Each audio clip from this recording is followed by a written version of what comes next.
지난 9월을 시작으로 우리는 계속해서 지금 출애굽기를 묵상하고 있습니다.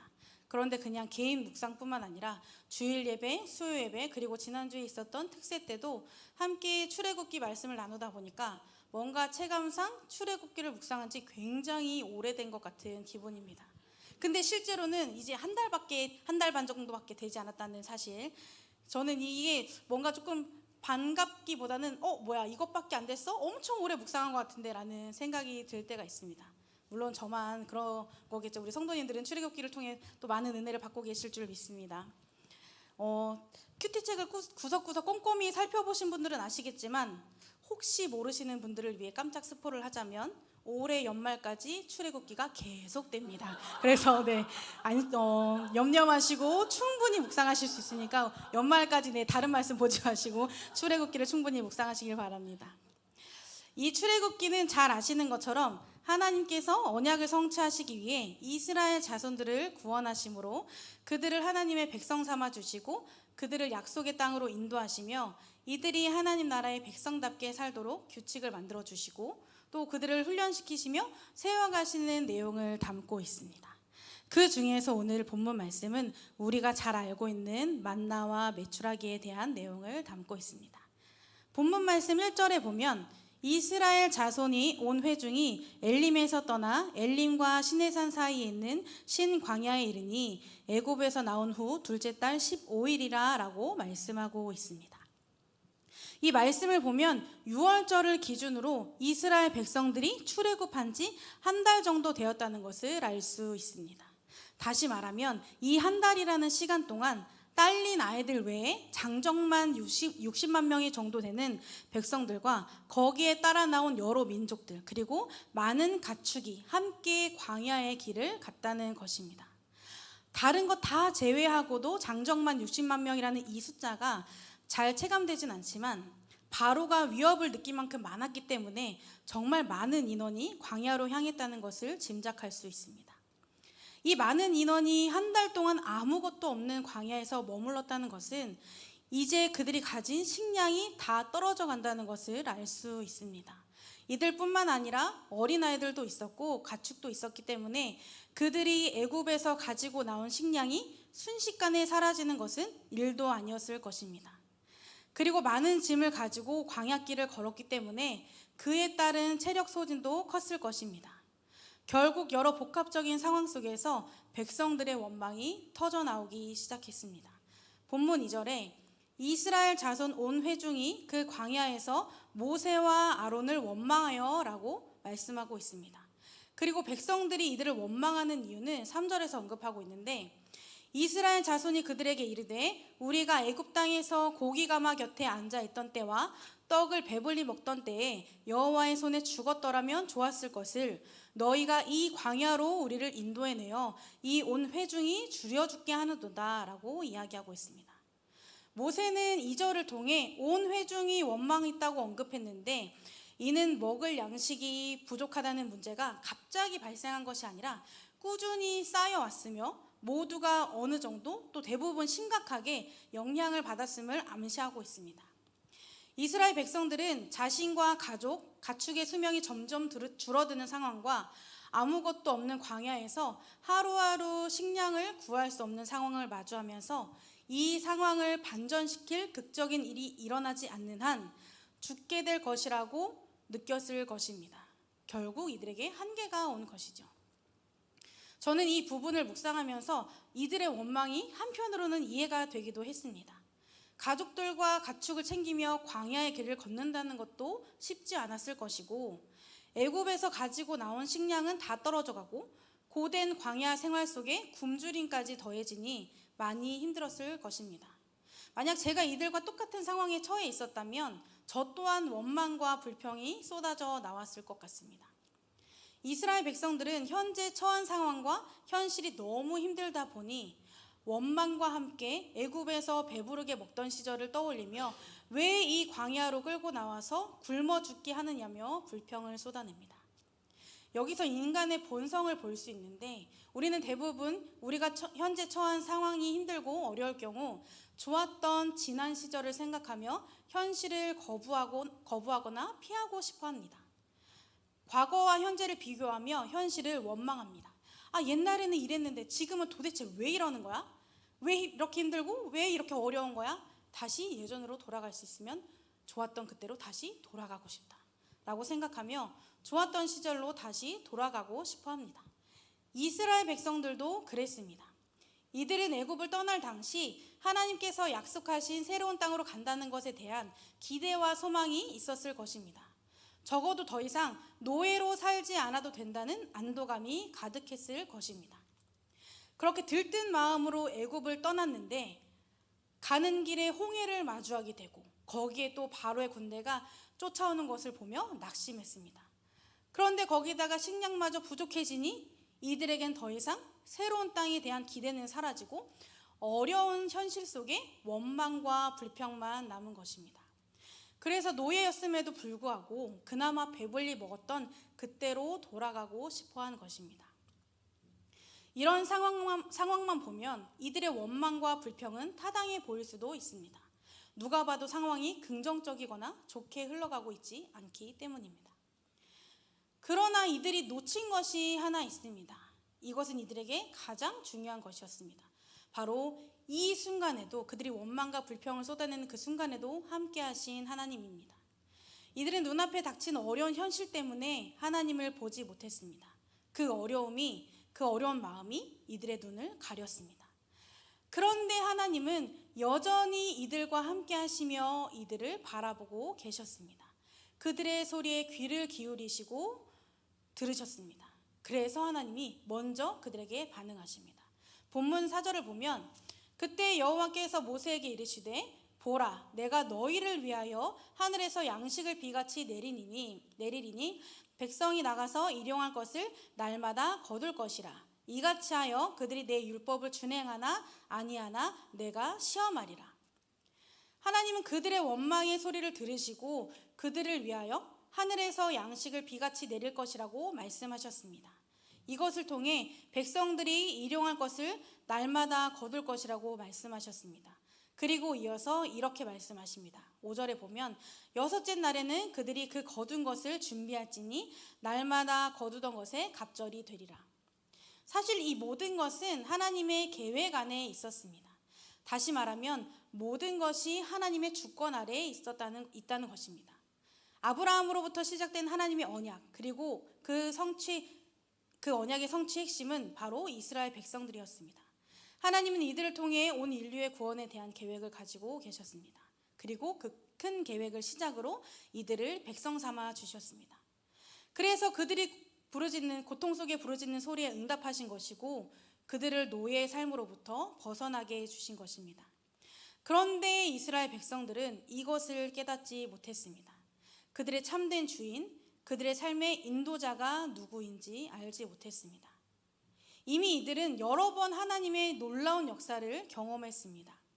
애굽에 있는 모든 족속들을 향한 장자의 죽음 앞에서 그들을 구원하셨고 그 이후에 출애굽을 하게 하시며 또 어디로 가야 할지 모르는 광야의 길을 밤낮으로 불기둥과 구름기둥으로 인도하셨습니다. 자력으로 건널 수 없는 홍해를 건너게 하셨고 쓴물 외에는 마실 물이 없어 목이 타는 갈증 속에 있는 그들에게 쓴물을 단물로 바꿔주셨습니다. 이미 이것만 봐도 이들에게 하나님은 스스로 자신의 가치를, 그 능력을 입증하셨습니다. 그래서 이스라엘 백성들은 어려운 현실 속에 하나님을 향해 도우심을 구하기만 하면 됩니다. 시편 121편 1절 2절에 이렇게 말씀하고 있습니다. 다 같이 한번 읽어보겠습니다. 시작. 내가 산을 향하여 눈을 들리라. 나의 도움이 어디서 올까? 나의 도움은 천지를 지으신 여호와에게서로다. 아멘. 우리의 도움은 오직 천지를 지으신 여호와 하나님께 있습니다. 그러나 이스라엘 백성들은 그 눈을 들어 하나님을 바라보지 못했습니다. 오히려 힘든 현실 속에 그렇게 벗어나고 싶어 했던 노예 시절로 돌아가고 싶어 했습니다. 이들은 지금까지 모든 순간에 함께 하신 하나님을 의지하지 못했습니다. 도우심을 구하지 않았습니다. 그리고 그들이 한 것은 원망뿐이었습니다. 그럼에도 불구하고 하나님은 그들을 위해 하늘의 양식을 준비하셨습니다. 본문 4절에서 말씀하고 있는 이 하늘에서 양식을, 이것은 이 양식의 주권도 하나님께 있음을 뜻합니다. 바로 이 양식의 주인이 하나님이라는 뜻입니다. 하나님은 하나님께서 하늘에서 베푸시는 양식을 통해 이들이 하나님에 대해 알길 바라셨습니다. 입히시고 살피시는 하나님을 의지하길 바라셨습니다. 이스라엘 백성들이 하나님의 주권을 인정하고 하나님의 백성답게 살길 원하셨습니다. 그래서 하나님은 그들에게 양식을 주시면서 그들이 지켜야 할 규칙도 같이 주셨습니다. 바로 만나를 거두는 방법과 그것을 보관하는 방법인데요. 이것은 오늘 본문 이후 16장 후반부에 나와 있습니다. 하나님은 그들에게 만나를 주시면서 정해진 양만큼 거둘 것을 말씀하셨습니다. 그리고 이것을 다음날 아침까지 보관하지 않고 그날 다 소진하게 하셨습니다.